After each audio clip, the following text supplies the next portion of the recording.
Right. Extremely. Extreme. Never know. Yeah, exactly.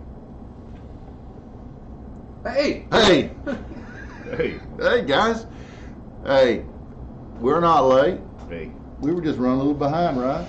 Yeah, we're I mean, you know, Is there a difference between late and behind? no, but we are in a bar. We start when we want to, right? Yeah. Yeah. So glad you guys have decided to join us today. We are on the air and live at AJ's Bar at 651 North Main Street in historic downtown Grapevine, Texas. South Manchester. South? I mean, oh yeah, South Main. Sorry. Just put you on the wrong end of town, wasn't Yeah. it? On the bad end of town. Won't be up in that area. Mm-mm. Well, guys, just outside AJ's door, across the street, at the top of the Citizens and Convention Convention and Visitors Bureau. and Visitors Bureau, the CVB, is the immortal winged 6'2" unicorn with a 9-foot wingspan. AJ likes to call What was the new name? Bangcorn? I don't know. Bancorn. No. Bangacorn? Well, we know it's not believe. It's Imagine. Imagine. Just think of John Lennon. Oh. Imagine. Yeah. So we're safe. We're protected. We're under the protection of the famous unicorn here in Grapevine. We are With wings. with wings. That's right. We are glad you're here and hope that you remember to tell somebody to join you today, like a friend, family member, acquaintance, homeless person, stranger, anybody. Just drag them up and have them watch with you, because I mean, that's why we're here. That's what we do. Yep. That's what we do. That's right. And I mean, think about it. I mean, you could even use this show as a conversation starter. How would you do that? Well, you would just say, "Hey, have you seen Barside Jive? Those guys got a cool show. Okay. You want to check it out? Yeah. It's all about music. Sounds good. Yeah, they got some news, some weather, Yeah. traffic, sports. Yep. I mean, stuff that you're never going to hear on mainstream. Unicorns? And unicorns. And we talk about them almost at the beginning of every show. I didn't play the video yet, shall I? Oh, You kind of blew past it. here we go. Here we go. Here's Imagine. Yeah, my turn. Look at it. And we're back. Imagine. Hey, my featured guest today is Richard Hackett, an English musician, songwriter, singer, and producer who gained prominence as the lead guitarist of the progressive rock band Genesis from 1971 to 1977, and here Steve is now. Hi, this is Steve Hackett, formerly of Genesis, and you're watching Barside Jive. Well, thanks, Steve.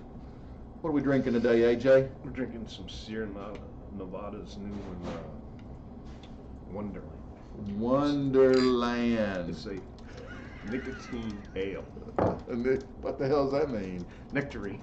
Oh, nectarine. Nicotine. Sounds like a drink they drink in Disney. A beer they drink in Disney World or Land. Or Hey, but I got it in the right glasses. it is in the right glass because it's a Sierra Nevada beer. That's good. Good job. I bet you're a matching champion. I'm on it, man. I know you are. I'm on it. We're going to talk about how cool you are today. I am cool. Yeah, we got some stuff, man. We're gonna talk about how cool you are. Guys, in addition to the guest segment, which comes later in the show, I've got unconventional news, botched weather, unheard of sports and traffic that's sure to make you go, what the fuck? Delivered with the rawness you crave, but you won't get anywhere else but right here. So stick around. At the end of the show, we've always tucked something in there that's really special for you guys. You gotta watch till the very end. Right, Tony? That's right. So hang on. Oh, I've got some totally useless information, AJ. You want to hear it? Lay it on me. Okay. So you probably know your fair share of men who have some sort of facial hair, right? Mm-hmm. Okay. But if you suffer from paganophobia, the fear of beards, then you'd rather avoid them. And as it turns out, this fear could be justified because a 2018 study published in the journal European Radiology suggests that beards contain significantly higher amounts of bacteria. That's That's what they say. You can believe that European Radiology. Yeah. It's right up there with Field and Stream. I hear myself. OBS Studio disconnected. Reconnecting. What happened? I don't know. Did we lose internet? Fucking amateurs. Reconnection successful. Alright, it's back. We're back? We're back. We lost you guys. I don't know what happened. Those freaking aliens. I told you they were real. Fucking amateurs. I told you they were What's real. going on here? Well, if you've got a comment on beard bacteria, you can call Bar's phone at 469-844-1631 and, ask questions. Tell us about it. AJ is an authority on all subjects, and he'll be glad to respond. Be sure to check out my YouTube channel. Just search Barside Jive Live. Got to add that live on the end at youtube.com. Click subscribe, and then click that little bitty bell. Ready, Tony? I'm ready. Did it go? Nope. I don't know why not. I hit the button. It looked like it played. Bing! Bing! Still no bell? No bell. So when you receive notifications, I gave you the Nobel because prize. you gave me the no bell, that's right. When you do that, you'll get notifications when I post premium content, which is free to all of you guys because I think you're premium. Oh, and now a word from Sosman Language Training.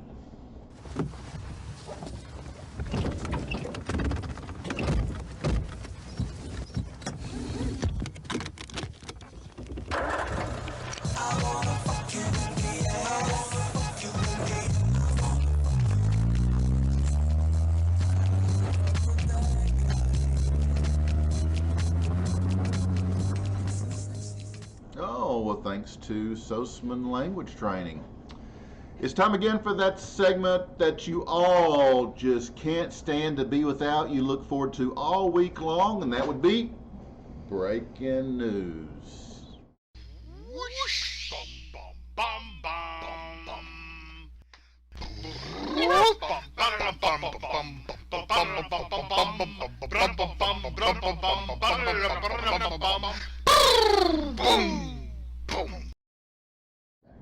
Well, our top news story straight in from the Barside Jive news desk. I forgot my action papers. No! Biden orders Kung Pao chicken.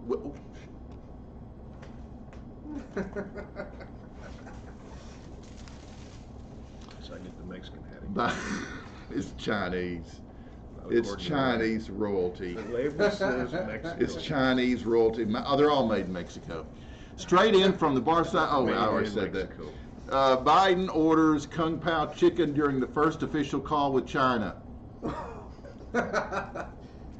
Washington, D.C. Biden made his first official call to Chinese President Xi Jinping yesterday and ordered a Kung Pao chicken number 5 with fried rice and 2 egg rolls. Actually, that sounds pretty freaking good, doesn't it? Pretty soon we'll all be eating Chinese. Listen here, G. I ain't messing around here, said Biden. I want a Kung Pao and General Toes. Who?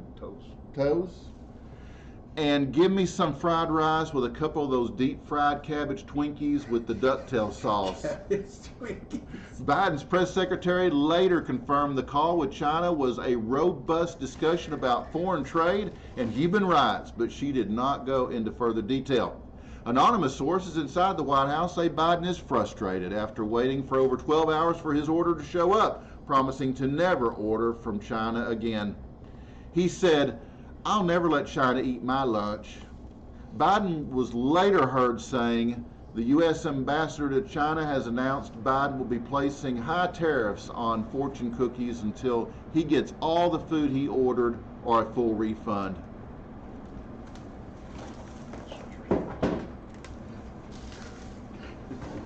Mexico. Okay, and public school teachers looking forward to summer break after a long year of watching Netflix, because that summer's coming pretty quick, isn't it? Yeah, we're damn near to spring break already. Yeah, school's almost out, and they got the whole summer off. So, U.S., according to teachers union representatives, stressed out teachers across the country are looking forward to a relaxing summer break after a grueling year of staying at home and watching Netflix. This year has really taken a toll, said third grade teacher Patricia Peasley between mouthfuls of popcorn and episodes of Bridgerton. I'm almost out of Netflix shows. Sometimes my Chinese food gets delivered cold, just like Biden. Zoom calls with a bunch of third graders have given me PTSD and I need a break.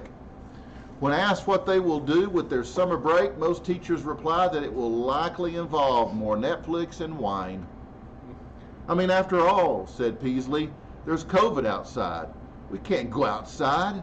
We have to stay indoors and continue watching our streaming services for as long as possible. Thousands of teachers have indicated they will campaign to keep schools closed next year as well, or at least until they run out of things to watch on Hulu.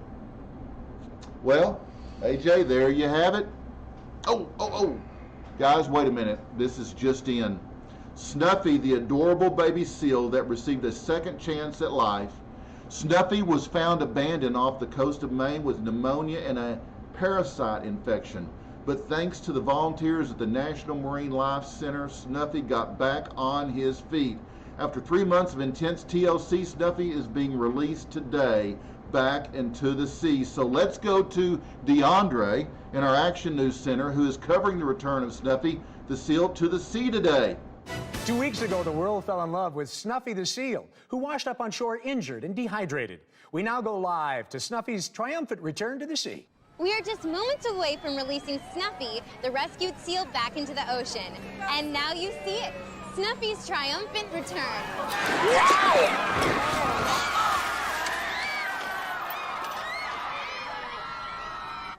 Okay, guys, I guess we better go on to rock history for this day, February 22. Rock history.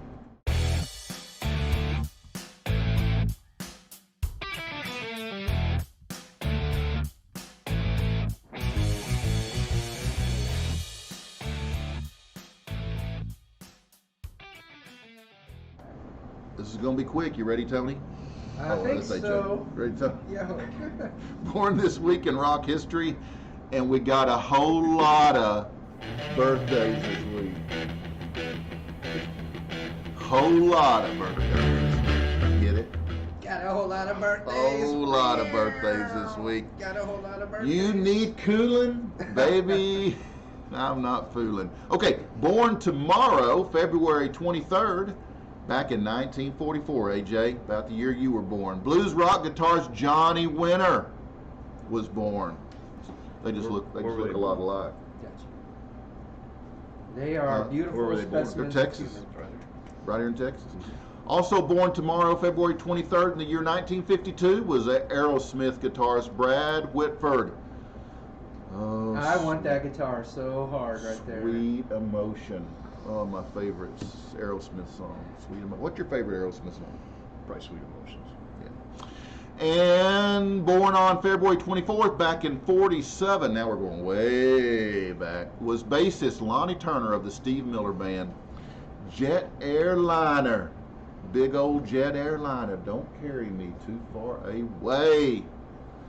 Steve Miller's no longer with us. First time I saw him, they opened for Kiss back in 77, 78.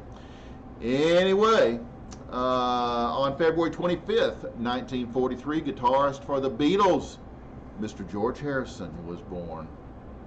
Wow, that's pretty cool. Oh, he's great. Did you ever see the Traveling Wilburys? Great band. And on February 26, 1945, Bob Bear Height, vocalist for Canned Heat, was born. Wow. They played at Woodstock.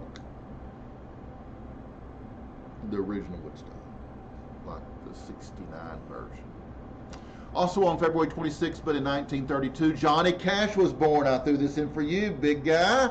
You're welcome. Thank you. Yeah, Johnny Cash, born on the 26th, later this week, back in 32. You should have put the picture on. Yeah, I know. I would have, but I've used it so much. Wait a minute. One more birthday for the 26th. The year was 1950, and keyboardist Jonathan Cain of Journey was born, guys.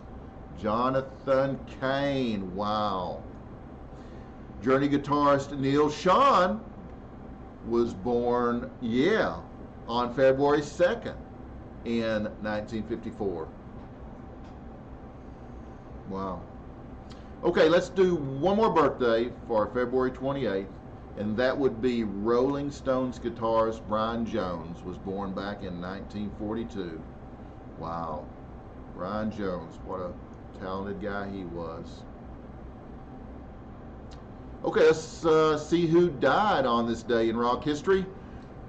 On this day in 1994, Papa John Creech passed on, died of heart failure at the age of 76.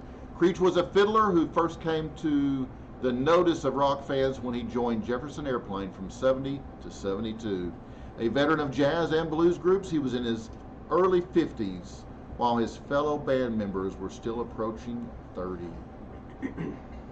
All right, guys, this week in rock history. On this day in 1974, British blues rock band 10 years after. Yeah, baby. After placing 12 albums on the Billboard Hot 200 and 8 top 40 albums in the UK, gave their final concert in London, England.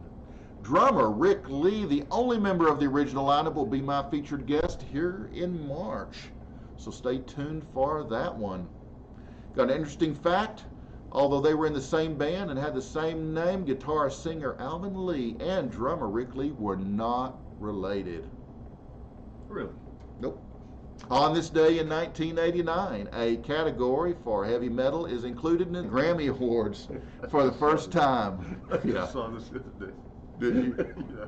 Metallica performs on stage, but the award went to Jethro Tull. Many audience members booed. Meanwhile, Bobby McFerrin won Record of the Year and Song of the Year for Don't Worry, Be Happy. Oh, I hated that song. I would have thought you'd love that one. Oh, no. Show them the heart that you make. No. Tracy Chapman is named Best New Artist. Wow. I'm excited about that, too. I love Tracy Chapman. She's got some great stuff, man. You like it, too, right? Absolutely. Yeah, I thought you did. You're still stuck on Jethro Tull. All right, Tracy Chapman was named Best New Artist, and Tina Turner won Best Female Rock Vocal Performance for Tina Live in Europe. Well, guys, that's it for my daily dose of rock history, which means it's time for...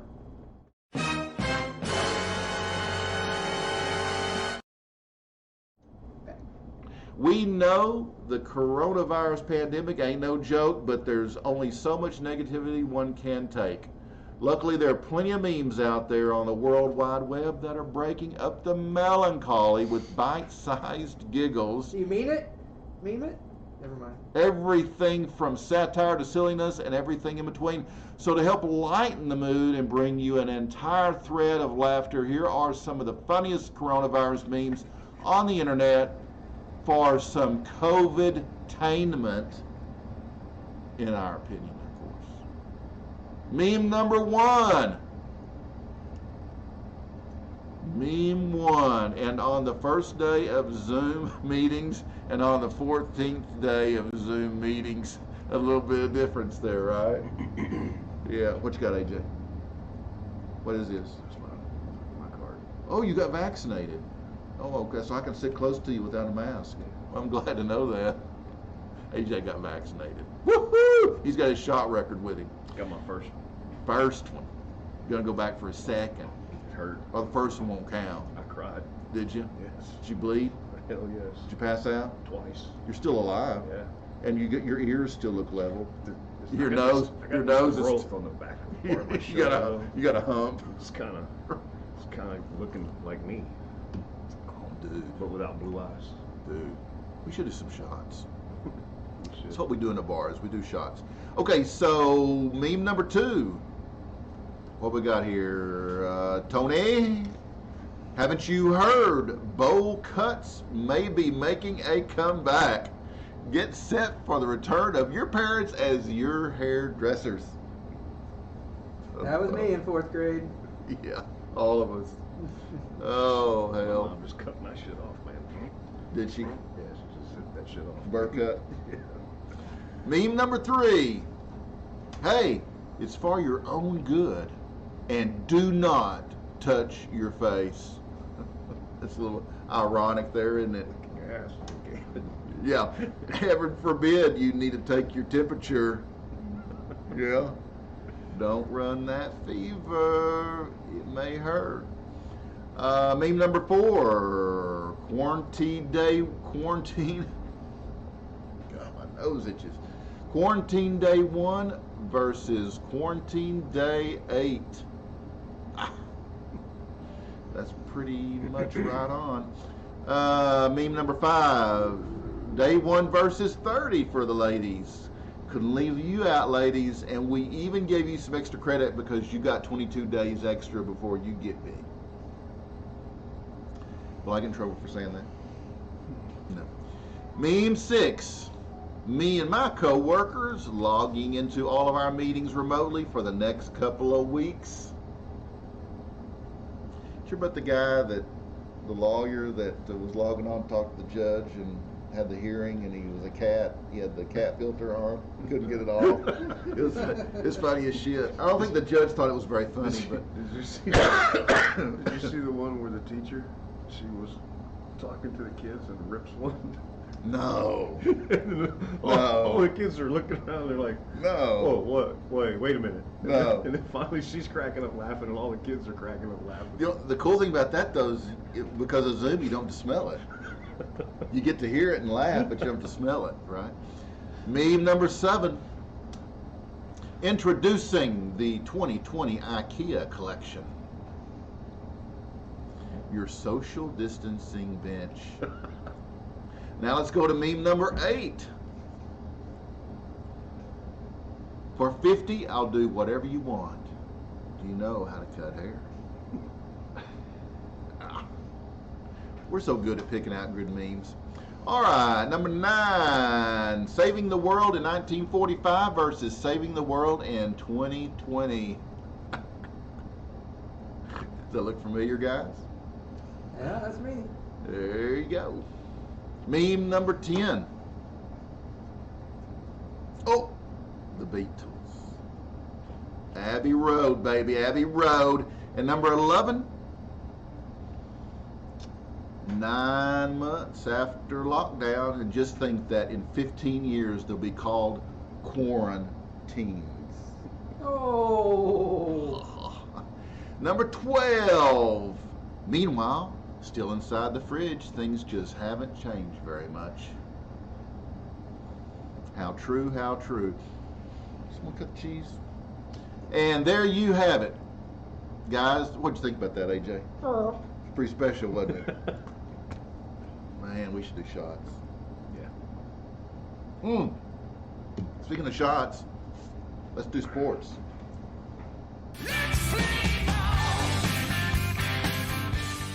According to its website, this all-female sport, sorry guys, features women who are proud of their strength and not afraid to let loose. They fight with pillows because They fight with pillows because it lets them be creative and do something a little different and go a little crazy. There's even a pillow fight league. For a closer look at an amateur pillow fighting competition, let's go to Jasmine's bedroom in Blue Ball, Delaware.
What you think about that pillow fight competition there, AJ? Crazy. Crazy. It's crazy. Nothing like a ringside seat. Nothing. It's a little Nothing. crazy. Gotta have dudes do it. Have a dude pillow fight competition. Hey, Probably wouldn't be that exciting. speaking of pillow Y'all fights, gonna have a hat fight? what are we? What are we drinking, AJ? You're having a little reposado. I'm having a little bourbon. A little reposado, a little tequila. Here we go. Ah. Oh, it's so good. Boy, that's good. Chips.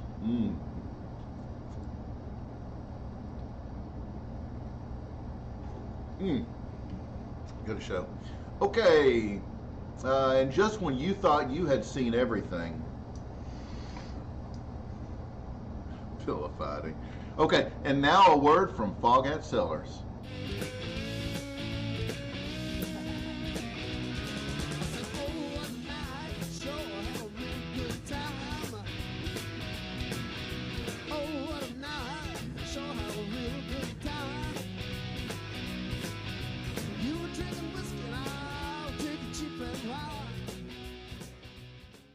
Hi DC, thanks for having us on your show. And for you folks, I'm Roger of the band Foghat, and these are our wines. Foghat Cellars. This is a Chardonnay from Monterey County, absolutely delicious. 2014. We have 2013 Pinot Noir from Monterey County. It's absolutely fabulous, a wonderful drinking wine. If you like Pinots, you'll love it. This is a Cabernet Sauvignon from Paso Robles. All our wines come from Central Coast of California. Steve Rasmussen is our winemaker, though in fact myself and Linda actually get involved in the making of some of our wines. Drink, enjoy, go to foghatcellars.com to find out how to get them. Thanks, bye.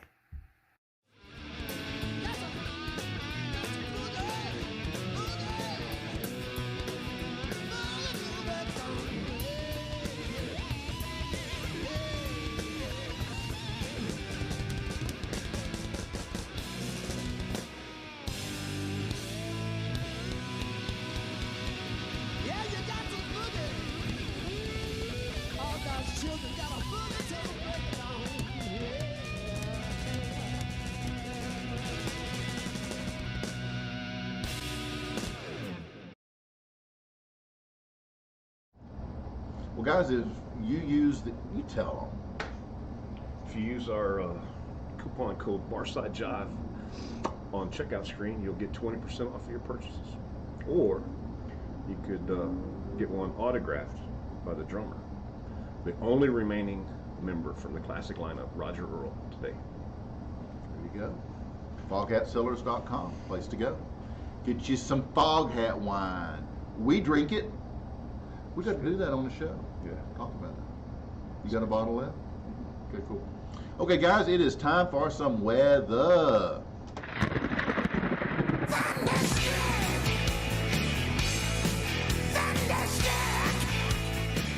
Lose power? Dude, I lost power. I lost power for 2 days, and then I got power back, and it was like on for an hour, off for 90 minutes, on for an hour, off for 90 minutes, and that was like for almost 3 days. And then before that was over, my water went out, and so I thought my pipes froze because no electricity, because I had no heat. So I thought my pipes had froze, so I was really messed up over that. And then I got a notice from the city that said that the pressure was gone because the treatment plant had to be shut down. And so then we had no water for like a day and a half, almost 2 days. So I go to the grocery store finally, and because I'm out of bottled water, and there was none to be found. So then they said that we got a bull notice to start boiling our water. So I finally yesterday was able to use my water without boiling it. Man, what shithole do you live in? Dude, it's like, I know, it's like unbelievable. We lost power here at the restaurant. And you lost your water heater. Yeah, the water heater froze up, and We should do a shot. we just did a shot. Yeah, but that was just pre-shot. The water heater's out. We've been shut down for over a week, and I'm still waiting on my plumber to get the replacement in so that we can go. We don't have a clue of when we're going to open this week. That's horrible. Yeah. People just have no clue how that affects your business. So, you know, just one right after the other. COVID, you know, it's just. Oh, I know. They just thought 2020 was a bad year. Which one of you motherfuckers is really saying, I can't wait till 2021 yet? I know. We're not even in March yet, and it's been ugly. I can't wait till 2022 gets here. Yeah, right. Yeah, it's just life, man. You just got to figure it out and roll with it. We didn't lose power at the house. Nothing. No water, no power. No. Yeah, see, I was flaunting it too. You know, I had it cranked. It was 75 degrees. It was so warm. I had to lay on top of the sheets to watch TV. But the whole time your water heater's like cratering down here, and you got flood in the. Yeah, teach you to be gloating. I was just there. I was. Oh man, we're supposed to be talking weather. We're talking history of weather right now. From your Barside Jive Global Weather Center, where we try to stick to the current weather since forecasts are always so wrong, including our own. Here we go, AJ. Local AJ's weather is, it's currently sunny, 63 degrees. Today's high is 66. You want to talk about air quality? Man, air quality is moderate. Winds out of the southwest about 10 miles an hour. It's feels a lot more moist than what it is, but I guess the humidity is what, 28%? Very good. Feels a lot more moist though. Yeah. What's the chance of snow today? 0. Oh, I think snow has been outlawed in Texas now. Oh, has it? Yeah. Abbott do that? Yeah, somebody. You know, it cracks me up, man, is all these people talking about how beautiful it is. Megan posted pictures of, you know, fucking streets covered with snow. Yeah. How beautiful. That is not fucking beautiful. It's just not. Let me tell you, I have this amazing septic system. Beach pictures. And it's got two sprinkler heads that discharges the septic, the sewer water. Poop water. And if you go out and look at those, it's amazing. All those sewer water ice crystals all over all the foliage and trees in that area where those things are. So for like a 10-foot diameter around those sprinkler heads, it looks like something that could be at the Gaylord. Winter poop land. Yeah, exactly. Exactly. Hey, are you going to ask me what moon phase we're in? What moon phase are we in? Because I know that's important to you. Absolutely. It's not important to me. I don't know. It's probably the extended gibbous varigus. I believe it's the waxing gibbous. Waxing gibbous. Okay. Well, I'm glad we're in the wax. Illumination of 75% to be exact. Oh, okay. Very good, AJ. Very good. What does that mean exactly? Just what it said on my phone. Okay. Well, let's go to somebody that really knows what's going on, like Diamond. She's on location in Wisconsin for a closer look at weather conditions there. So, Diamond, how is the weather in the Badger State today? No. I'm so sorry. I'm sorry. I think it was the camera. Wow, that was an epic fast pitch snowball to the face. Maybe that's our sports segment next week. Fast pitch softball. Hey, I got a snowball joke. Okay. Ready? This one's for you golfers, though. So Bob stood over his tee shot for what seemed like an eternity.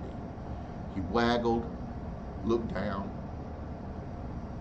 looked up, waggled again, but he still didn't start his backswing. Finally, his exasperated partner, like AJ would be, asked, "What the hell is taking so long, Bob?" Won't you say that? What the hell's taking so long, Bob? Yeah, exactly. Get the fucking ball. It's exactly the way he'd do it. "My wife is up in the clubhouse," Bob explained. "I want to make the perfect shot." His companion exclaimed. "You don't have a snowball's chance in hell of hitting her from here," he said. And that's your global weather from your Barside Jive meteorologist. Kinda. Here at Barside Jive. And don't forget, our weather was brought to you by our friends over at Butt Light.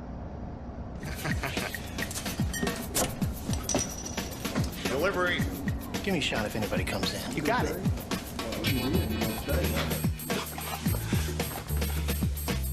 Bud Light, the mother load. Hey, here he comes. Hide.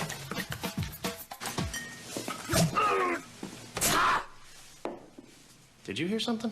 For the great taste that won't fill you up and never lets you down. Bartender, 20 Bud Lights. Oh no! Make it. So next week on Barside Jive, I've got guitarist Joe Satriani, the world's most commercially successful solo guitar performer, with 6 gold and platinum discs to his credit, including 1 more gold award for the debut album by his supergroup, Chickenfoot, and sells in excess of 10 million copies. Joe has called Steve Vai, as well as Metallica's Kirk Hammett and Testament's Alex Skolnick guitar students. Mick Jagger asked Satriani to be his lead guitarist on his first ever solo tour back in '88. And in 1993, he was asked to join Deep Purple as a temporary replacement for Ritchie Blackmore during a Japanese tour. And that's just like scratching the surface of what Joe has accomplished. So next week, we'll talk much about all this and much more with Joe Satriani. That's right, guys. Next Monday, 12 noon Central Time. So, guys, I got a special thing here. I today am in the presence of the Real Housewives of Dallas, new edition, AJ Gillinger. That's right, guys. So, who'd you marry? This is what happened. This is what happened. You want to show them? I guess. Let's show them. Right up. Here we go. Push that booty out. Here, here. I thought he had bad knees. All of a sudden his knees are okay. And a boom. Pop that booty. Pop. Pop. I am extremely impressed with AJ's moves. I think he's been taking lessons at home. All of a sudden, AJ's bad knees got fixed. Yeah. Oh, those old bad knees, boy. They healed. Man. They healed in just a few seconds. Thank you, Jesus. Now, did you guys notice the raw talent that this guy's got? I mean, it's hard. I mean, really. I mean, the dude who barely dances. I mean, to twerk like that. I mean, I saw that move. I mean, that was pretty astonishing. Baby, it's what I do. You do. And you do when you do, you're like 110%. I'm putting it out there. You are. You picking up what I'm putting down. So we can show everybody. So we can show everybody really focus on you and your raw talent. Let's. We got another video. This time. There we go. There we go. Oh yeah. Look at that move. He is like boom shakalaka laka, boom shakalaka laka, boom shakalaka laka. Boom shakalaka laka, boom shaka. I mean, that move you've got, man. You need to like license that shit. We're giving private lessons. Wow, are you? Up here at AJ's, you're going to 651 South Main Street here. We need to do a shot in Grapevine, Texas, historic downtown Grapevine, Texas, guys. AJ's twerk. Now, the one thing that we haven't done that we got to do with AJ's twerk machine here. We've got to bring in some beat music. Okay? You ready? Yeah. Let's go.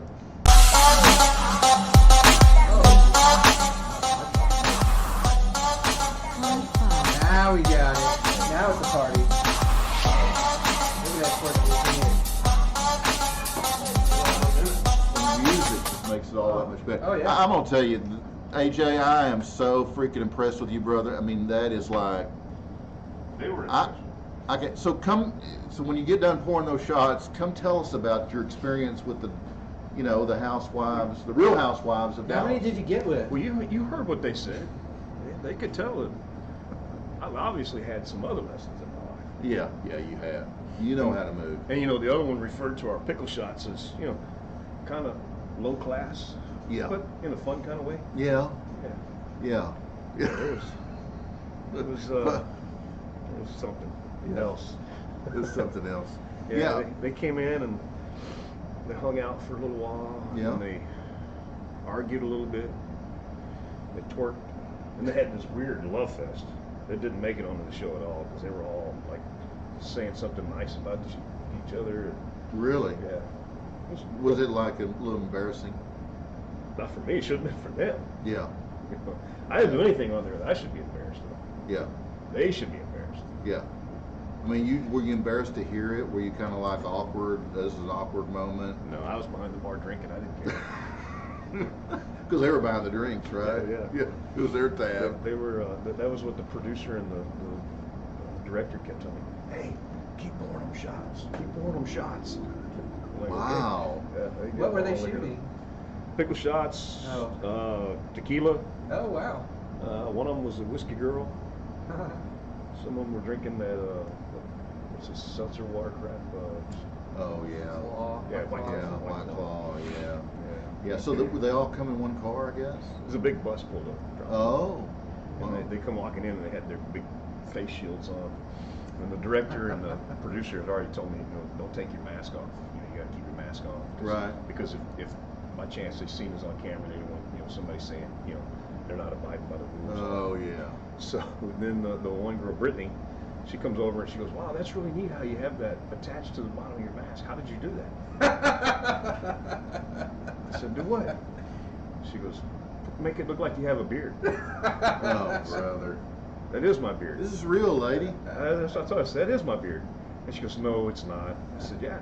She goes, "Take your mask off. Let me see." So they cut it out of the scene. You see me look over at the producer and the director, like, "Yeah, take it off, take it off." So I took it off, and after she saw it, she was, "Oh, that's so cool. Can I touch it?" I was like, "No." Put the mask back on.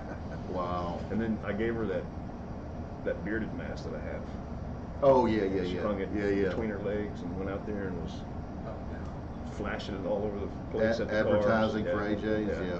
Yeah. And then I told them, "Hey, I'm gonna get my mask back." And they're like, "What mask?" "The one between her legs." "Oh, we'll get it back for you. We recommend that you have it cleaned and send us the bill." Yeah, right. That's a cool experience, though. Yeah, they did it last year. It was, I want to say it was in May. Yeah. They'd come by, they saw our place, talked about how cool it was, came inside. Initially they asked me, could they do the show here, or could they just pop in for a drink? Yeah. And I said, yeah. Yeah. Well, then I guess after they walked up and down Main Street, they came back and they asked me, would I be willing to let them do a bigger part of the show here? Right. So I let them do it. So.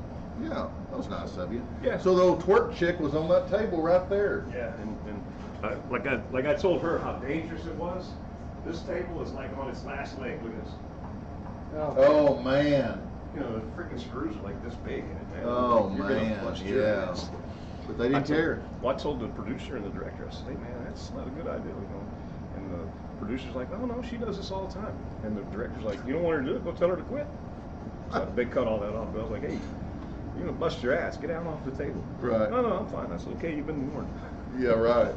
That is really cool, AJ. Very cool. Yeah, a lot of coolness goes on down here, right? Absolutely. We got a cool place. Yeah. And when you're this cool. Yeah, right. Well, I think you did a great job in your videos, and I'm very proud of you. Thank you. Thank you for representing us very well. That's what I do. Okay. Well, what are we drinking? You got some more tequila, and I got some bourbon. Okay. Me and you don't fight. That's right. Yummy. That's fucking good. It is. Speaking of good, let's go to traffic. It's always good. Huh?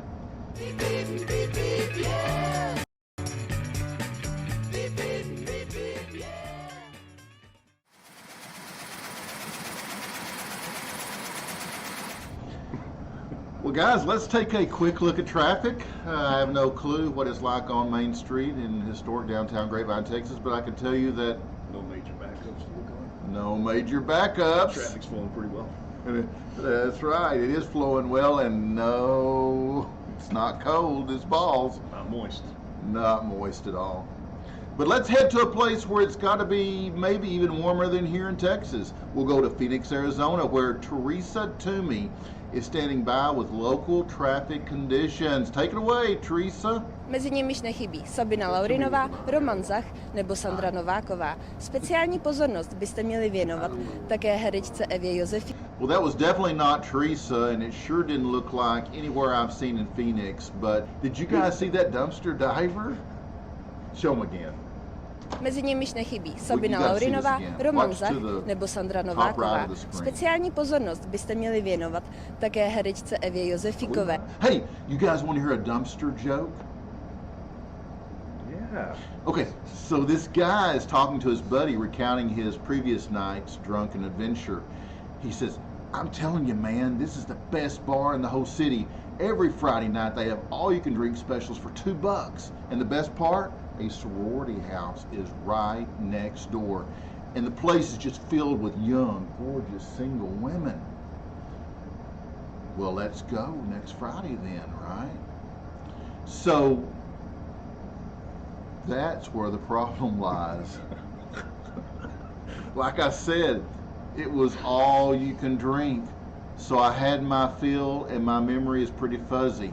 All I can remember about the place is that it had a big purple double door.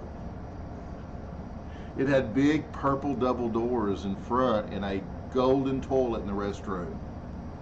His buddy says, a golden toilet? He said, yep, a golden toilet. Even in my blackened out state, I can remember thinking how strange it was for a toilet to be painted gold. The pair decide that they're going to go find this bar with $2 drinks, gorgeous girls, big purple doors, and a golden toilet. The next Friday, they head out and catch a cab. They explain to the cab driver what they're looking for, and he says it doesn't sound familiar. But if it's in this city, we're gonna find it. So after driving all over town without much luck, they finally pull up to this little dive bar, and lo and behold, it has doors that are painted bright purple, AJ. The guy gets excited and tells his buddy, hey, I think this is it. The bar hasn't opened up yet for the night, but they notice the bartender bringing out a bag of trash to the dumpster, so they walk over to him and ask him about it. Hey, does this place have golden toilets? The bartender's confused. What? Does this place have golden toilets? I was in the best bar of my life last week, and the only thing I can remember is it has purple doors like this one and a golden toilet in the men's room. The bartender thinks for a minute, seems to realize what's going on, then opens up the door to the bar and yells, hey Sam, I think I found the guy that took a dump in your tuba last week. Okay, that'll bring us up to our featured guest segment, which is sponsored by Hip and Hippie. Hip and Hippie is a planet-loving company known for its high-quality, earth-friendly, 100% recyclable candle line and natural body care products. That's what keeps us looking so good, isn't it? Mm-hmm. It's no wonder eco-supporting people love Hip and Hippie. hipandhippie.com. Genesis are an English rock band, guys, formed in 1967. The band's most commercially successful lineup consists of keyboardist Tony Banks, bassist guitarist Mike Rutherford, and drummer-singer Phil Collins. Former members include singer Peter Gabriel and guitarist Steve Hackett. I will be right back with Steve Hackett after this quick break.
Guys, welcome back to Barside Jive, and it is time for me to introduce my guest, Steve Hackett, who gained prominence as the lead guitarist of the progressive rock band Genesis from 1971 to 1977. Steve, it's great having you here today. Nice to talk to you too. Lots of fun. Thank you. Thank you so much. You're welcome.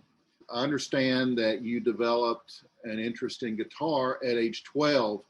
Did your interest in music start before that?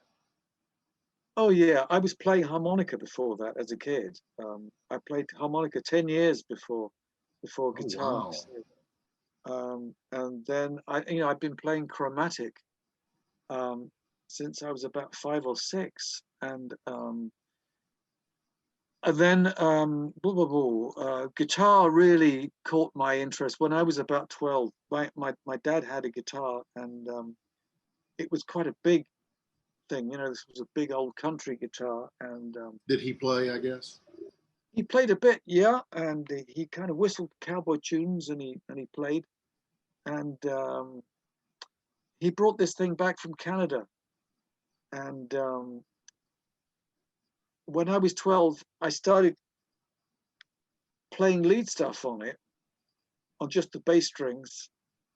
And then when I was 14, I moved on to chords, which he showed me. He showed me my first 3 chords, and then there was a chord chart, and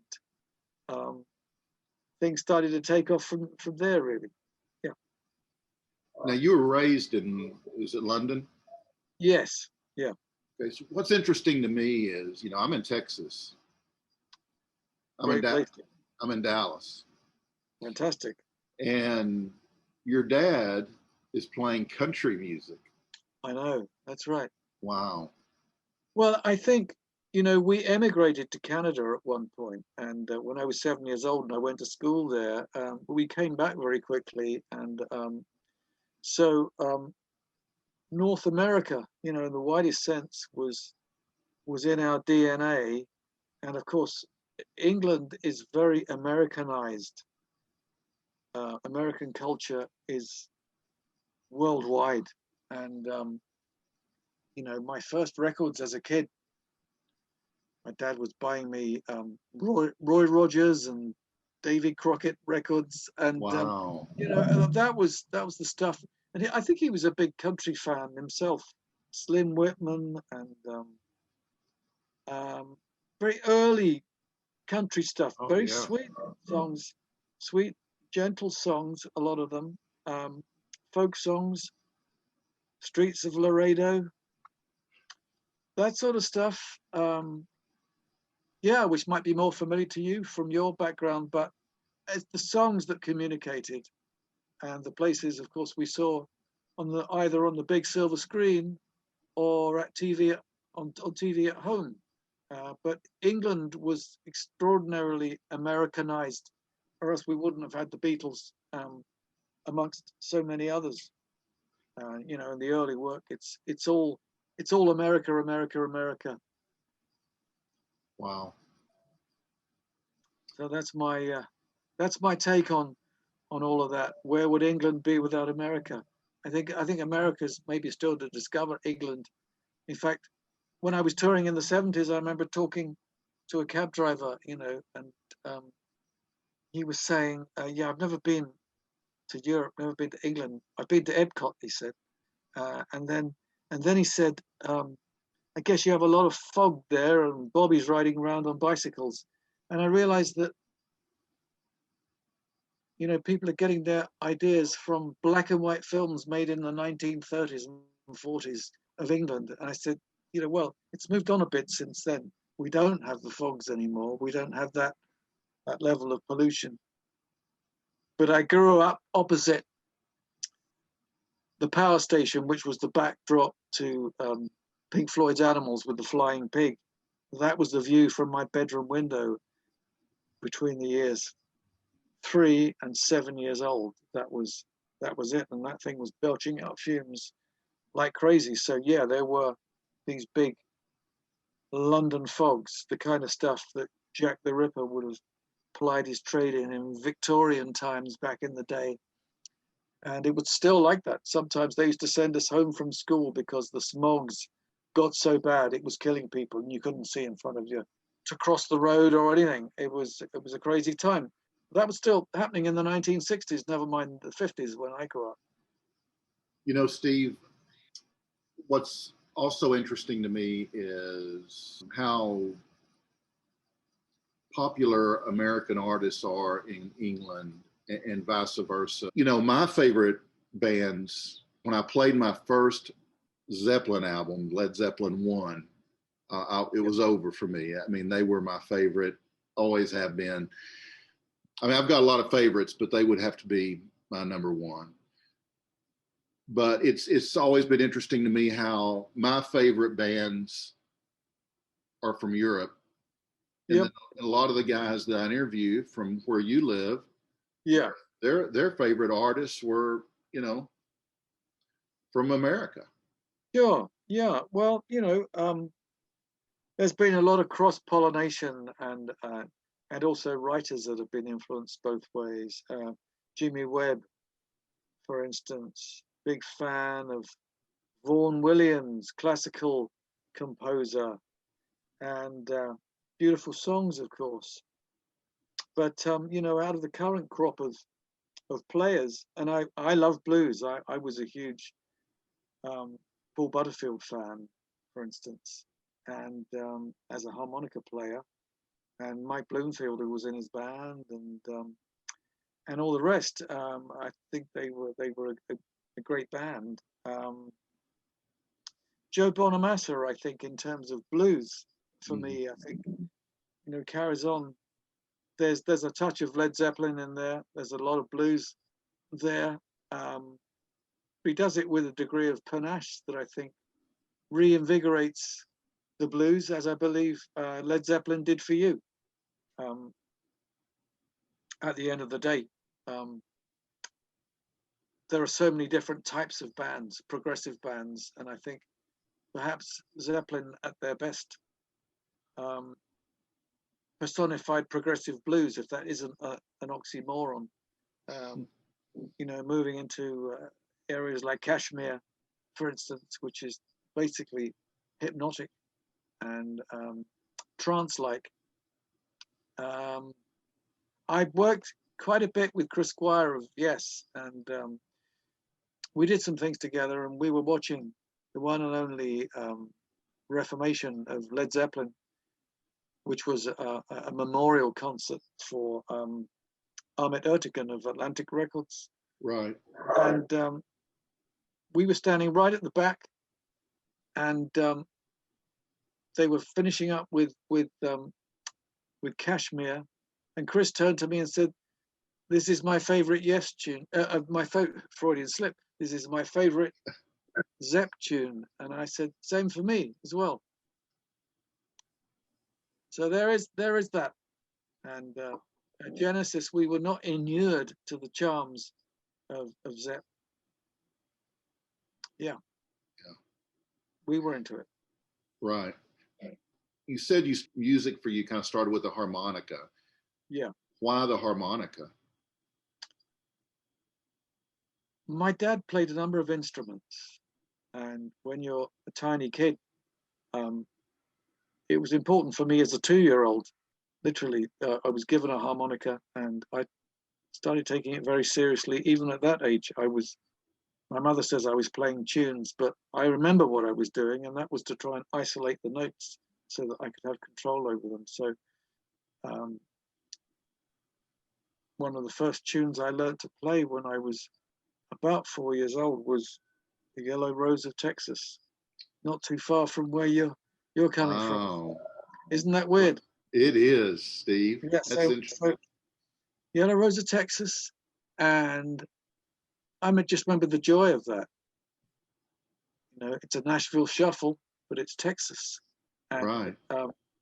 And also, I could do God Save the Queen, and I could do Scotland the Brave, and that was, you know, 3 simple tunes that were part of my little repertoire back then. But they're all about places in a way. You know, you've got Texas, you've got America, you've got you have Scotland, you have England. What was it about those tunes?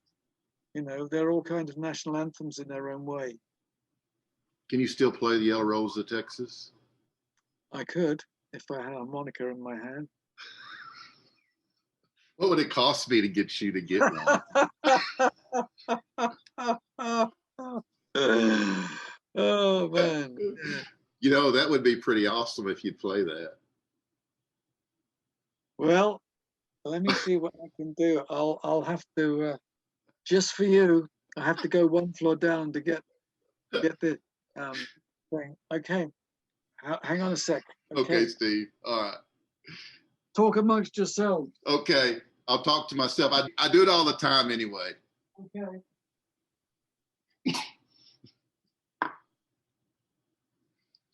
Guys, you are watching Barside Jive with my guest Steve Hackett of the legendary English rock band Genesis.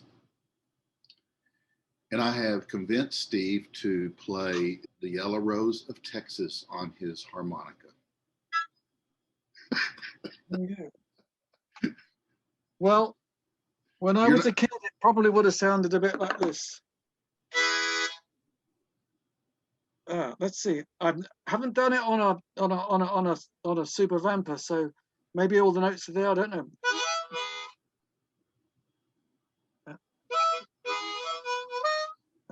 Of course, the notes are missing on it.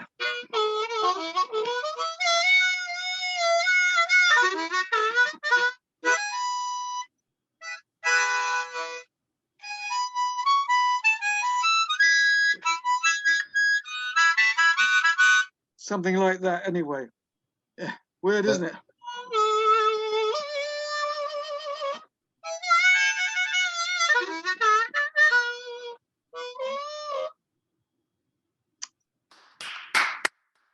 Yeah. Wow, guys, that was Steve. A little tiny bit of Texas via, you know. That's an exclusive right there. Steve, thanks for doing that, man. You're awesome. Okay. Yeah. Well, you know, I don't often get asked to play harmonica on Zoom, but there you go. Well, I appreciate it, those Steve. little known things, isn't it? You know. Yeah, yeah. Who were your early influences? Who did you listen to as a young guy? Well, it depends how young you mean. Back in England, we didn't have too many radio stations. We only had about 2 post-war, you know, the Home Service, which is current affairs and news and all of that, and the other one was the light program. So a popular music program might just have Mario Lanza played back to back with Glenn Miller, back to back with Elvis Presley, or even some Gluck being sung by Kathleen Ferrier, you know, contralto. So there was no separation in those days between you know, classical music and popular music. So yeah, that's it. Frank Sinatra and Beethoven on the same program. You know what I mean? That's right. That's just how it was back then. Early influences. Well, I loved guitar music, of course. You know, they all sounded a bit like cowboy themes. Everything sounded a bit like Bonanza back in those days. Guitars were very twangy. I loved Dwayne Eddy. I loved Because They're Young. That was a big deal for me. But there was something I loved about it, was the mixture of guitar and orchestra, you know, guitar and strings together. Wonderful. In fact, my friend from Genesis, Chester Thompson, moved from LA to Nashville and ended up re-recording pretty much the whole of Dwayne Eddy's catalog with him. And so there he was saying, yeah, Because They're Young. Yeah, it goes like this. Dum, da-dum, dum, da-dum, you know, and he's telling me what a Nashville shuffle is and all this kind of stuff. And I thought, what's this guy who's played with Zappa doing that? What's that all about? You know, he's a soul brother. He's Mr. Funk, you know, and then suddenly he's doing that kind of stuff and working with my old hero back then, I guess, doing Peter Gunn and all that kind of stuff that done on one string. Wow. Yeah. So tell me how you wound up joining Genesis.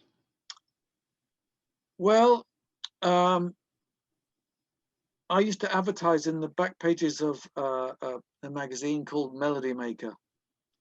Me and just about every other musician in England, we used to, avidly read that paper. It was originally a jazz paper, but then it became R&B and then prog and all sorts of stuff. I think a ton of bands were put together from the back pages, including Zeppelin. John Paul Jones tells me that story, about him, that his wife, he'd already worked with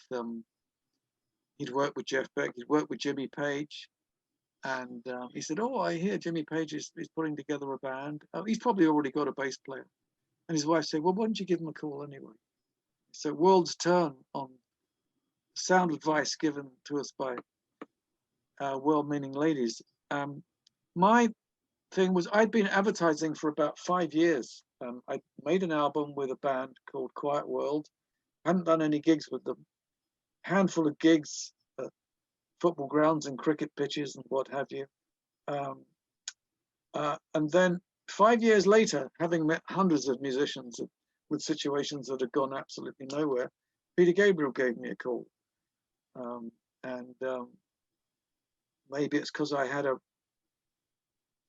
ad that was worded in a very kind of idealistic fashion, and so I realized that would stand out if I did that. So, how did you word your ad? Something like, guitarist writer seeks receptive musicians determined to strive beyond existing stagnant musical forms. That's what I stuck there. So it was idealism, and it sounded like Winston Churchill putting out an ad, people who might be seriously, wanting to go to war for music's sake. That's it. Anyway, Pete picked up on it, and we had a conversation recently, funnily enough, about that. We're shortly about to practically share a birthday coming up. So his birthday's the day after mine in February, and wow. Gave me a call on my birthday last year, so I try and get it in first of all before he does. Right. This time, give him a call, see how he's doing. Wow. Well, that had to be a huge opportunity for you. Yes, it was. Yeah, it was very different for me because I had not been a professional player at that point. I was a legend in my own bedroom. That was, we hadn't really. Aren't we all? Aren't we all? Yeah. Yeah. This is it. You see, I knew you were a legend in. Yeah. In my own mind. Yeah. In your own mind. Well, I mean, Steve, it had to be when Peter called you. I mean, he was already pretty well known, right? Well, I wasn't sure if I knew. There was Genesis and there was a band called Quintessence, and I wasn't quite sure if he was the guy that I'd seen on TV, because I think maybe both bands had singers who played the flute, and I thought, is it this guy that I've seen, doing weird stuff with the flute, looking like he's doing the Indian rope trick with the flute? And I never did have the courage to ask Pete if that was him or if it was the other guy, but singers did tend to look a certain way at that time with long hair, and there were guys who played the flute, of course. Jethro Tull, Ian Anderson, the very talented Ian MacDonald of King Crimson, who became a great pal, and I got to work with him over the years. He was a big influence on my brother. My brother took up flute because of seeing King Crimson with me just before they made that debut album called The Crimson King. Oh, wow. He saw Ian playing and decided that's what he wanted to do. He was already playing guitar. My brother was already playing guitar very well at that point, but suddenly he became deadly serious about flute, and took lessons and went to music college and everything. So Wow. yeah. Quick story. I had a interview with Roger Boyd of Head East recently, Right. and he was telling me about Ian Anderson, how when they would do gigs with them, fans would refer to Ian as Jethro, and he hated it. And he hated it. He said, and it never failed, you know, they'd all call him Jethro, and he's like, that's not my fucking name. My name's Ian Anderson. Well, there is that. Jethro Tull was supposed to be someone who came up with a farming technique which was considered to be a revolutionary way back. So it's a sort of farming community term. Yeah. Jethro Tull. I don't know, something to do with the agrarian revolution. I can't remember exactly. My history is a bit shaky on it now, but probably rotational crop farming or something. I'm sure the history experts who will correct me on this, but could have been that, or it might have been some hoe or something that he developed for planting seeds, which is probably more the thing. So anyway, yeah, Jethro Tull. That's right. You know, you could have just called something Stevenson's Rocket or whatever. Yeah, exactly. Or just Ian Anderson. You could have called it, yeah, but I think, I guess it was the idea of something would stick, because anyone who'd done history at school would recognize the name, if not exactly what that person had been famous for. I've met Ian a few times, and I know his son as well. And yeah, he's an interesting character. He's I'm not sure he ever relaxes. He's always you know, whenever I meet him, he'll say something about, I got 2 notes wrong last night at the concert, but tomorrow night I'll fix them. You know, it's like this. He's always on it. Do you know what I mean? A little high strung. Highly strung, yes. It's the title of one of my albums from way back, but highly strung, yes. Dedicated. Yeah. So going back, when Peter contacted you, did he have you audition, or did you just say, hey, you're in? No, I was living at home, and he came around with Tony Banks, the keyboard player, and I played through a few things with my brother, a little bit of unaccompanied stuff, but I played them 3 different styles of things, one of which was melodic, the other was, well, that was with jazz tone and with flute. The other thing was atonal and completely dissonant. And the third thing was blues, a little bit like the blues harmonica thing that I just was messing around with now. And Pete said, I think we can use the first style, the other 2 not so sure about. But gradually I got Genesis into, by the time we were doing Lamb Lies Down on Broadway, we were doing some atonal stuff. There's a track called The Waiting Room that was a bit like letting it all hang out, you know. Right. Close to Live Evil with Miles Davis. We used to call it The Evil Jam. That was the working title. So I did get to push them in a radical direction, if only for 5 minutes. But nice to keep it up a bit, you know? If only for 5 minutes. If only for 5 minutes, yeah. My recollection is when Genesis started out, they were kind of folksy. Yes, they were. Right? And then they made the transition into prog. Yep.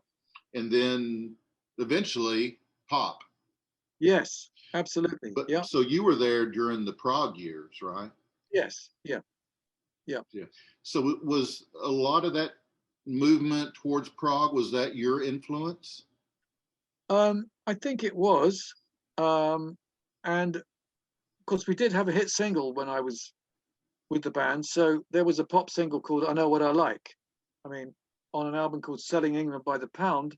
Right. It was one of the more poppy songs, very short, you know, a little over 3 minutes, recognizable chorus, very Beatle-like guitar line, which was mine, which kicked the song off. Did you write that song? Sorry? Did you write that song? No, I wrote the riff that the song is based on. Ding dong ding dong ding dong ding dong. You know, a very simple riff. Right. And it was rejected. The previous year I was playing that, and Mike Rutherford was saying, "Oh, it sounds too much like the Beatles, like George Harrison. We can't use that." And then the following year, I was still playing it one day with Phil. The band joined in. We jammed it, then refined it into a song, and it became our first hit.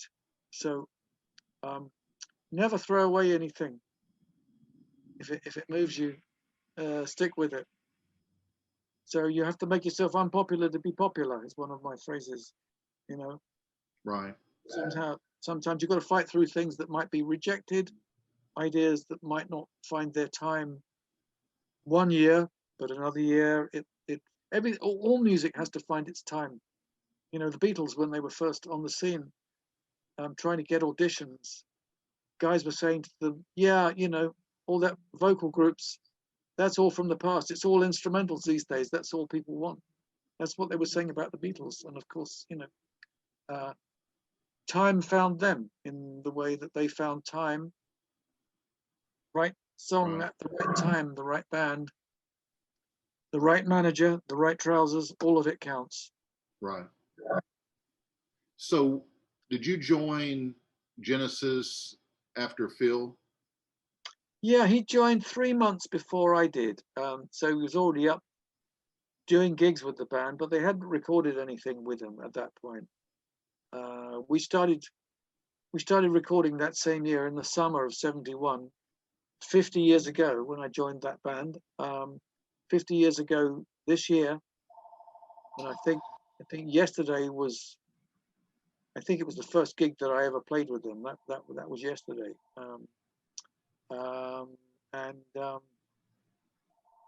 I stayed until '77, from '71 to '77.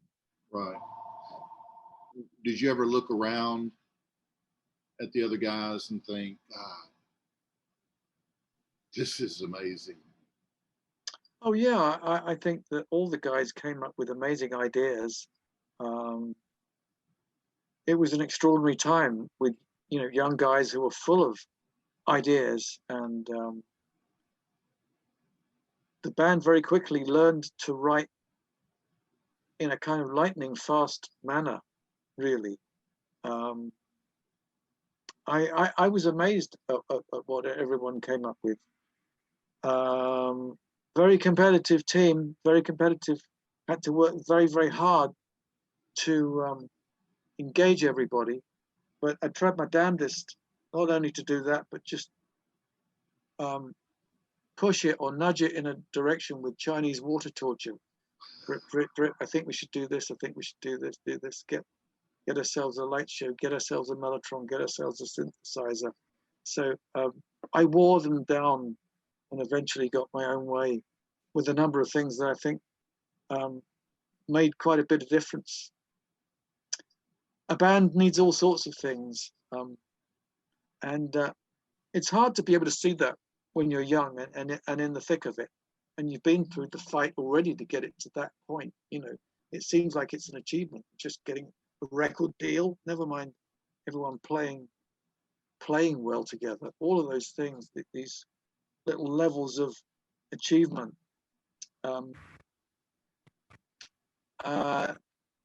Getting a record deal, and luckily we were signed to a small record company called Charisma Records, and Tony Stratton Smith was the guy who spearheaded that, and he was the kind of guy I think doesn't really exist in the music business anymore. If he liked something, he would sign it, whether it was a poet or a psychiatrist, or he would buy racehorses. Extremely gregarious guy, and he was a journalist. He had a best-selling book, and he took a chance on Genesis and many other bands, but Genesis really did the best. Although we were the support band of the support band, first of all, but in terms of eventual success, we seemed to get the world's ear whereas the other guys, I think, took off in the UK. Bands such as Lindisfarne, who were having a tremendous procession of hits, lots of hit singles. But Genesis did better. Van der Graaf Generator were on the label, Graham Bell and Ark, a band called Audience, a band called Rare Bird. They may not be familiar names, especially on your side of the water there, but they were well known in the UK. Wow. So in 1977, you decided to leave the band. Why? I wanted to do music that was more challenging, and I think my stuff was closer in spirit to either jazz or classical stuff. And I developed this technique called tapping in '71, and I wanted to be able to, frankly, I wanted to be able to do things that were perhaps more embellished or more, you could say, more difficult, more dynamic. I was interested in the detail. I liked instrumental work as well as songs. I did an album when I was still in the band, Voyage the Acolyte, in 1975, and that took off for me, and created some problems with the band. In some cases, it was the very guys that had helped me make the album, who were in the band, who were then criticizing me for the success that I'd achieved with it, and I had a very difficult choice to make. The atmosphere became worse and worse in the band. The tensions became greater and greater, and in the end, I figured that it was down to autonomy and to be your own boss, to be able to do what you wanted was important, rather than composition by committee. And by then, I was starting to feel a bit like an employee, getting this level of criticism. And I didn't think it was a healthy climate for me to stay in for too long. It became unworkable. So I don't regret leaving and working with a tremendous bunch of musicians ever since. I worked with Kansas, the guys from Kansas. I worked with Steve Walsh, Phil Earhart straight away, Richie Havens, Chester Thompson, Randy Crawford, who sang Street Life with the I think it was with the Crusaders. Straight away I started to mix this thing about European rock and American music, mainly by black performers. Loved working with Richie Havens, loved working with the Kansas guys. In fact, Phil Earhart and I have just been doing some stuff again recently. Oh, cool. Which is a lot of fun. Great to work again, only been 40 odd years plus. Do you know what I mean? It's great to get back to that. 40 something years. Yeah, isn't that crazy? Wow. Yes. Where's the time go, Steve? Awful lot of water or music under the bridge. That's right. Wow. Yep.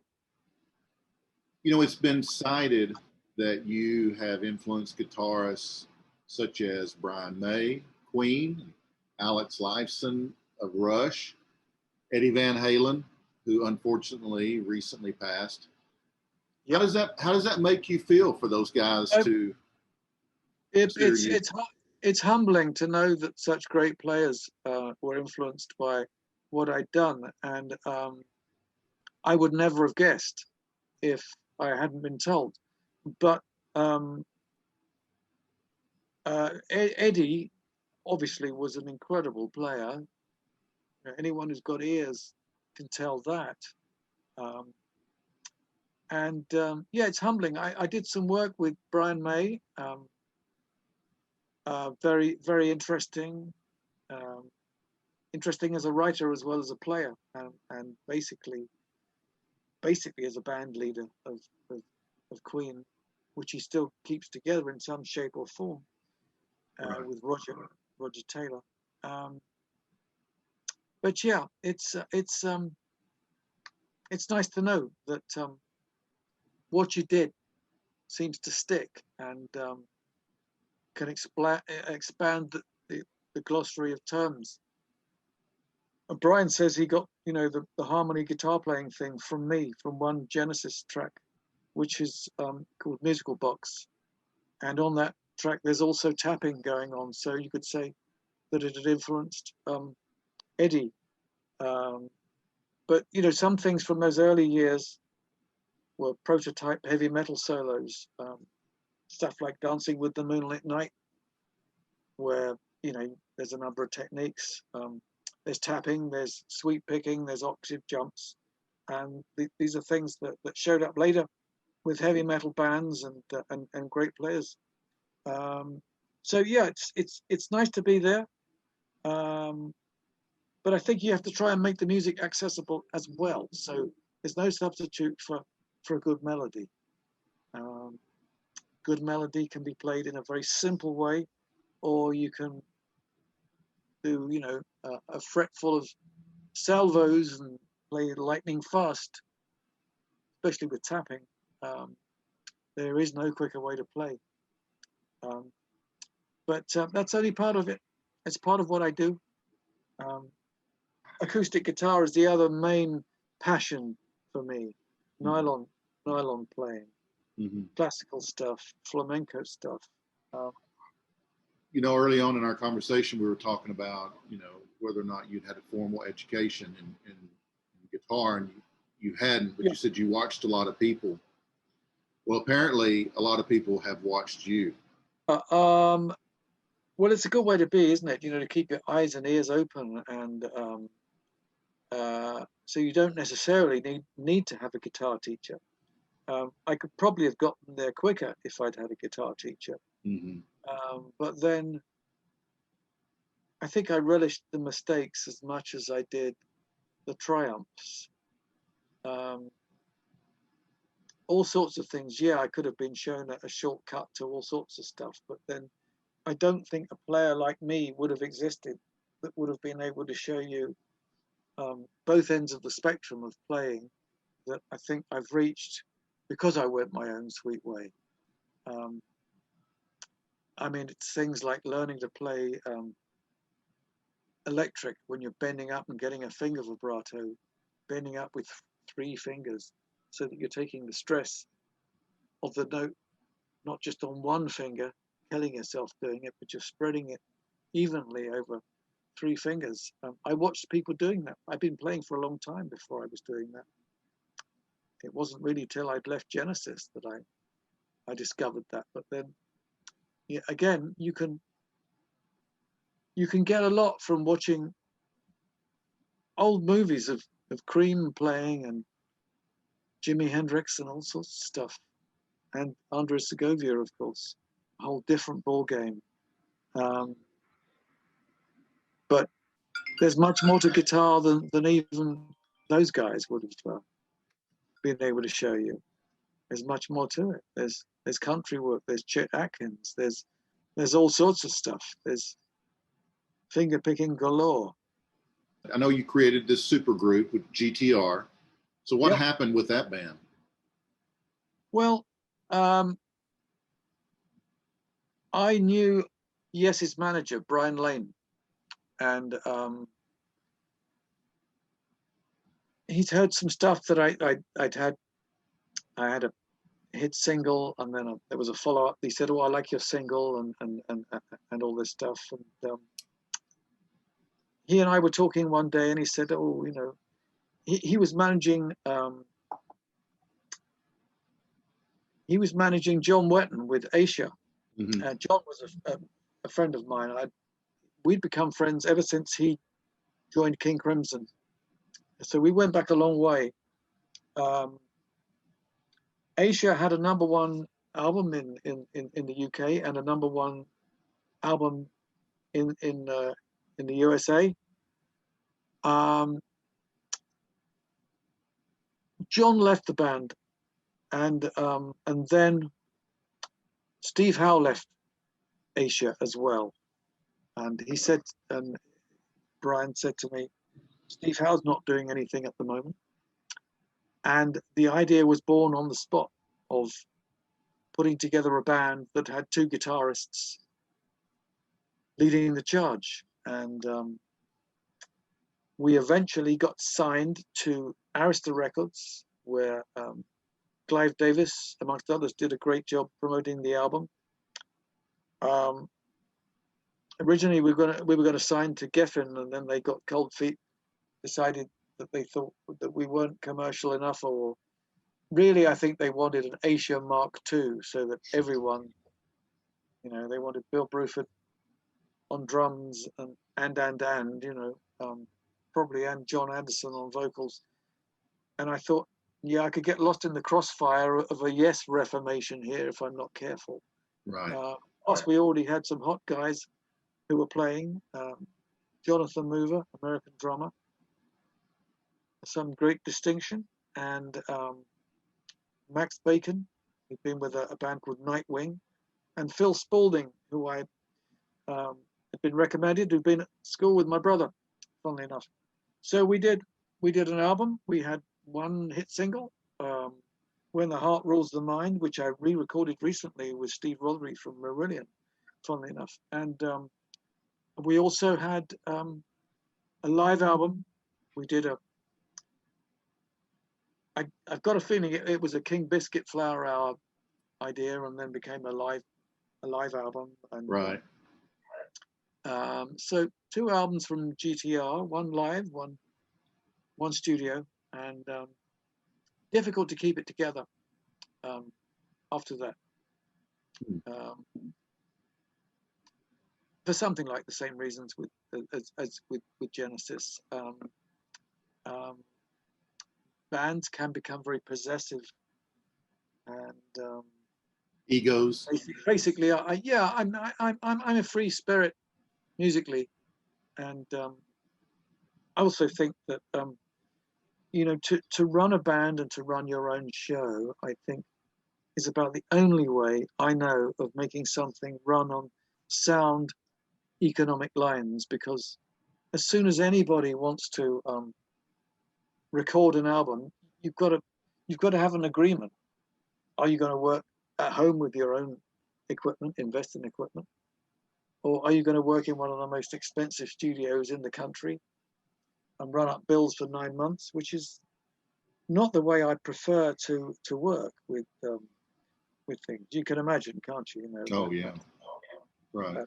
That sort of thing. So you have to be very careful, I think, if you want longevity.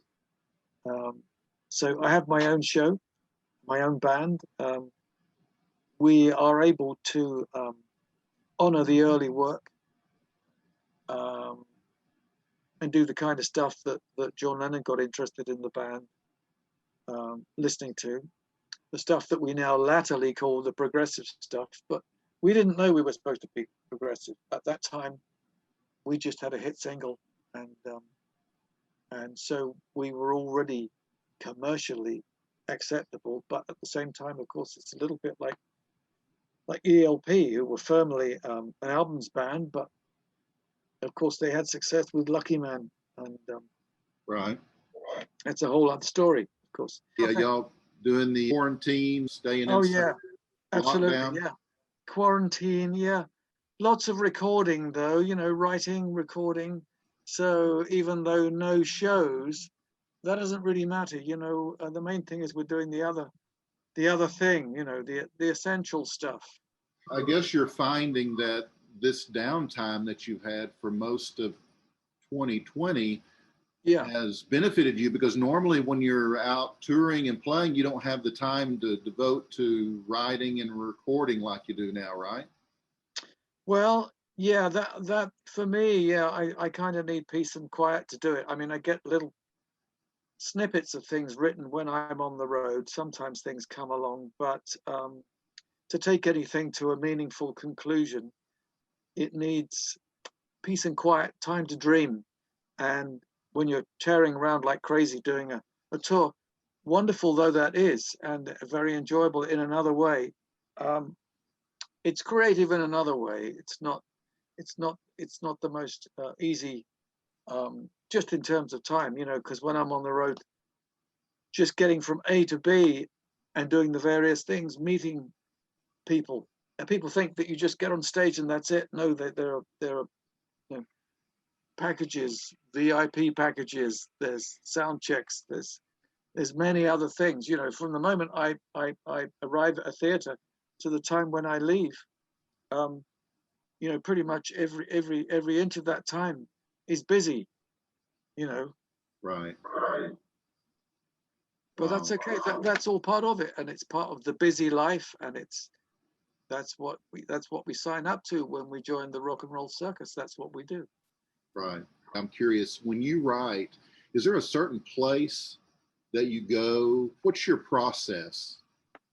Well, you know, just recently, we built an extra floor on the house we have, and what's happened with that is I tend to go up there in the morning and just lock myself away, which is my most productive time.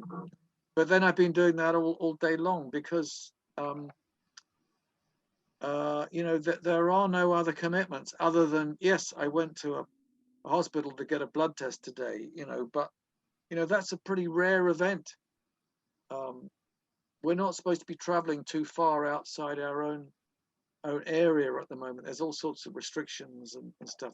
Not exactly curfew, but it's one stage off that at the moment. And but yeah, I have a room upstairs, and originally that was going to be built as a studio, but I see it as a music room, and I've been doing a lot of writing up there. It's very peaceful, very different to the rest of the house, very sparsely furnished, and with a few lights in it, and I really enjoy it using that room. It's been really helpful for doing.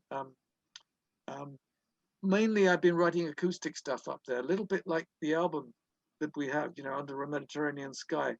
That's acoustic orchestral. It's stuff that's in a sort of radically romantic direction, and it's one style that I've been working on. That isn't what I do 24/7. What I do is I do rock in this broadest sense of the word, but there's also that acoustic stuff. So the gentle stuff that takes a lot of technique to pull it off. But I love doing that. I love pitting myself against it. Do you write primarily using the acoustic? Well, you know, when I'm out and about, I write using primarily a notepad, to be honest. Mm-hmm. If I don't have an instrument in my hand, that's what I do. I'm old-fashioned. I'm very old-fashioned. I like pen and paper. Works very well for me. You know, if it doesn't work on the page, it's not going to work anywhere else. And that's what I do. If I'm playing electric, I'll write a different type of tune. If I'm playing acoustic, I'll write a different kind of tune. Yeah, the medium leads you into where it wants to go conclusively.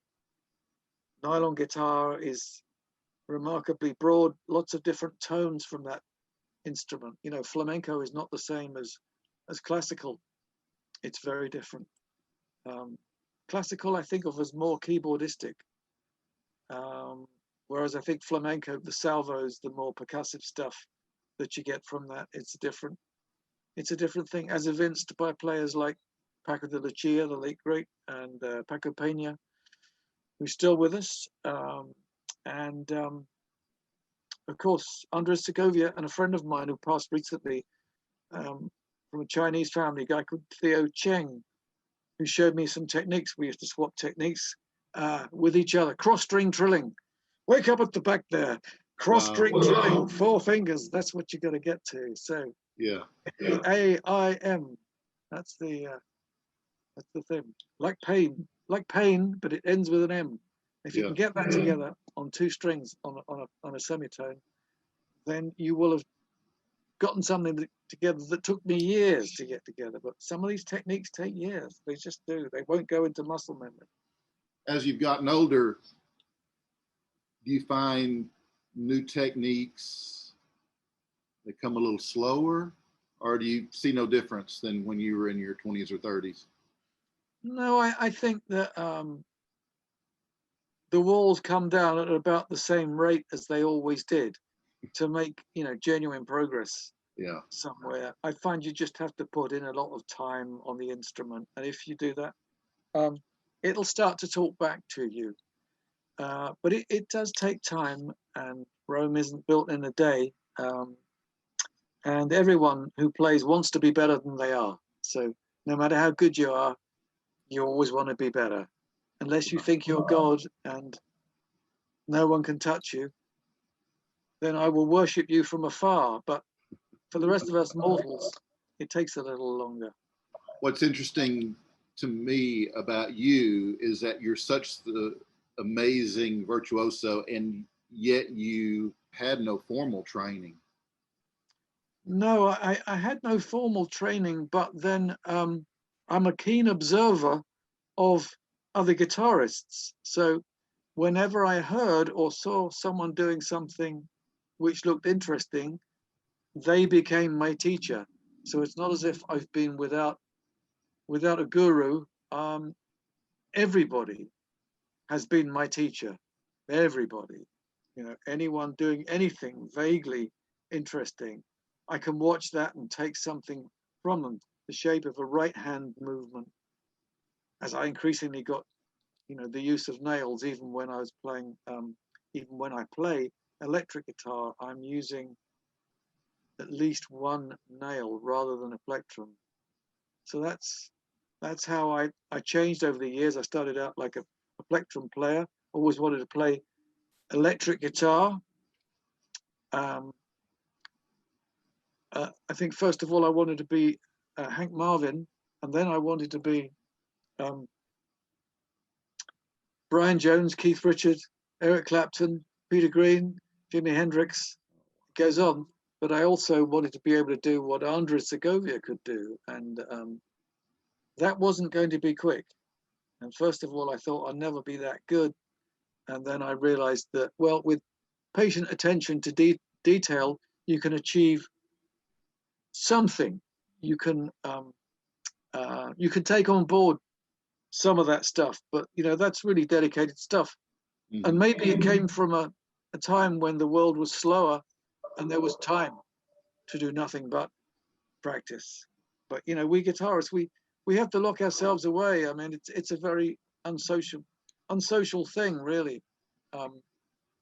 My mother says that when I was a kid, when I was learning guitar, she would come into the room and say, "Do you want a cup of tea? Do you want food?" And I didn't hear her. I ignored her, but she forgave me. And she said, "I realized you were in a reverie. You were miles away." I don't remember any of this, but that's what happens. You go to another place, and it's a very quick way to upset most women. That's the thing, Yeah. Well, that's it. Guitarists are great. Guitarists are great at a distance. Yeah. Right. But it's all happening at the speed of watching paint dry. The improvement, and, yeah. I guess it could have been worse. Could have been a drummer. Oh well, there you go. Yeah. That could clear the room, couldn't it? Yeah. Yeah. This is the thing. People think they don't play, but I think the motivation is everything. If it's for yourself, well, that's the most honest thing you can do. And in the days when I could master 3 chords, C, F, and G7, that for me was heaven, because I was able to play quite a few Beatle tunes and some Bob Dylan tunes and some Peter, Paul and Mary stuff, and cowboy tunes. And I don't think anyone has to ever get better than that if you're getting the level of joy that I got out of it at that stage. So Mount Olympus can wait. You know what I mean? As long as Yes. you're enjoying that thing, giving yourself permission to enjoy it, that means that you play for all the right reasons. The moment you turn professional and you start playing competitively, then a million notes later, it can rob it of some of its magic and charm, and you're down to brass tacks, and it becomes a sweat. And yes, I still get joy out of it, but it takes me longer to say, yeah, this is really good. I'm going to use this. I came up with some stuff today that was just basically 3 chords, basically based on D, G, and A. So we're back to the 3 chords, except that I've got a tuning that's using the 2 bass strings taken down a tone. So suddenly you can play in D, lots of open strings, play in G, lots of open strings. Very useful tuning for the discerning guitarist. Right. You're quite an inspiration, Steve. I don't know if you realize that, but do you teach? No, I've never taught. I've always thought that I don't know. I've always thought that a student would catch me out immediately, ask me, "Oh, how do you do such and such?" And it takes me a while to rev up and go, "Yeah, I've got to get my fingers absolutely in alignment. The nails have got to be dead right. All this kind of stuff." And I run into the same problems that everyone else does. Yeah, I do get up on stage and play acoustic guitar, sometimes for whole gigs. But at that point, I tend to deal with certainties more, and I need to be relaxed. A lot of it is attitude of mind. It's not all in the fingers and the chops. A lot of it is what's going on up here, what's getting in the way, what's that? Is it fear of or the pressure of performance? I normally find what I've been playing for a bit with nylon. That's a different thing. With electric, of course, if you have a band with you, one power chord set on stun can be enough to convince an audience that you can play. Right. That's it. One act of thunder. All a rock band tries to do is tiptoe through thunder, really, with each other. That's what we do live. I know that last year you released your autobiography, A Genesis in My Bed. So I guess that was quite an undertaking, wasn't it? Yes, it was, yeah. It took a while to put together. All of my years, of course, on this planet, but to draw memories from. But beyond that, I'd written most of it, and then we were on tour in the United States, and the tour closed down halfway, and because of the COVID crisis, and I was able to spend a little bit longer back in the UK on that. So yeah, that's out. The hardback edition is out. There's going to be a new edition which is going to have more stuff in it. Oh, good. A paperback edition is going to come out because the hardback did very well. So we're going to go to paperback as a follow-up to that. And right, it's done much better than the publishers originally thought it was going to do, particularly without having the sort of what we were going to do was we were going to do a book tour and show up and do signings and all that kind of stuff. Well, yeah, I managed to do signings, but at a distance. Yeah, exactly. Yeah. Let's talk about your project Under a Mediterranean Sky. It's some really good stuff, Steve. Yeah, it's been, I've been playing nylon guitar now, for quite some time. I love that stuff. I think of it really as an orchestral album rather than an acoustic album because there's lots of really lovely orchestra stuff and some instrumentation that people might not be familiar with, but it's a big picture. It's very big sounding. We've got some duduk from Armenia, some tar from Azerbaijan, some soprano sax from the guy I work with, Rob Townsend, who now lives in Denmark. We have Peruvian charango on it. We've got incredible violin and viola from Christine Townsend, some lovely, wonderful oboe from a French guy who lives in Arizona. That's Frank Averill. Wonderful player, just extraordinary. And then flute from my brother John Hackett, and also flute from Rob again. So he's doing both things. And orchestrations from Roger King, and melodies written by myself and my wife Jo, and Roger. So that's roughly the team. I may have left one or two people out, but it's a big noise. Right. That music totally reminds me of my travels when I was in the Middle East. Yes. It totally, that would be a great soundtrack for my video that I took when I was in and around Egypt and Jordan. Yeah. And wonderful places. Yes. Oh yeah. Steve, I just want to thank you so much for being on my show today. It's really been an honor and a pleasure having you. And I just wish you and your family all the happiness and success this world offers. Well, thank you so much. That's great. It's been wonderful talking to you, Daryl. It's been great. Thank you so much. Thank you, Steve. Pleasure. Yes, all sir. The best, man. Good thank luck. You. Cheers. Talk again. All right. Bye-bye. Bye-bye. You can follow Steve Hackett by going to his official website, hackettsongs.com. Also, you can go wherever you buy music and search Steve Hackett. I'll have links in the description below, so all you have to do is click. I'll just make it that easy for you. Guys, I do appreciate you hanging out with Steve and I today, and please like and share this video and click subscribe to my YouTube channel. It's free. And then click that tiny bell to receive notifications when I post something new. That will wrap this episode of Barside Jive. Until next time, stay safe and happy. Peace, love, and rock and roll, guys. See you soon. Barside Jive shall not be responsible for any incorrect or inaccurate information caused by this broadcast. Barside Jive does assume, however, all responsibility for the satirical nature of its content and for the occasional fictional nature of its content.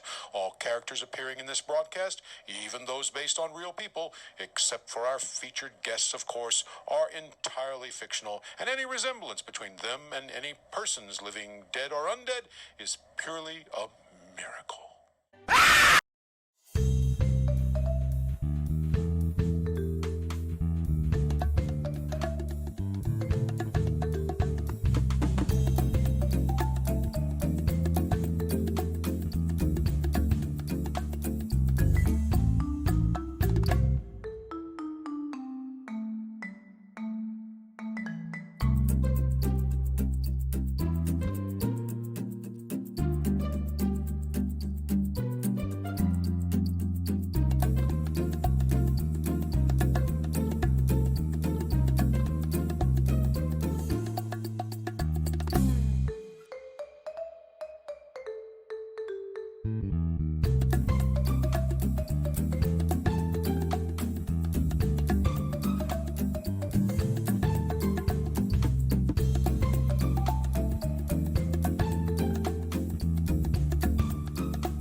What's your name? Ezekiel. Fuck you, Ezekiel. Fuck you.